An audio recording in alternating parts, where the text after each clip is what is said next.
Hi, this is Leslie Josel, academic and parenting coach of Order Out of Chaos, and you are watching another episode of Lessons with Leslie. So when you think organizing for your student, do you ever think about organizing their time and not only their stuff? Here's my number one tip for you if you truly want to teach your students about time management. Everyone needs an analog clock in their house. Now, when I was growing up, I grew up on analog, so I could see time move. But in this day and age, all our kids are only seeing digital. And the problem with digital is that digital only gives you one time. It gives you the present. So you can't see what came before it, how much time you have left, or even time move. That's where an analog comes in.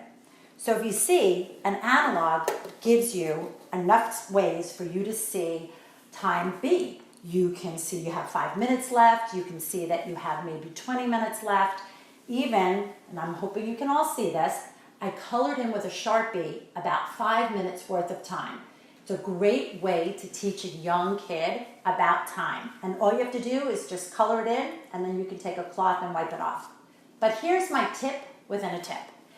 Every room in your house that your child spends time in needs to have an analog clock. Because if your child can't see time, they can't learn to manage it. So put one in the bedroom, put one in the bathroom, and especially the bathroom. You want to have maybe even two. One in the shower and one by the sink. And I guarantee you, your child will finally be able to see their time. Now, if you like these types of tips and tools, head over to our website at Order Out of Chaos. And our website is orderoochaos.com. Hope to see you there.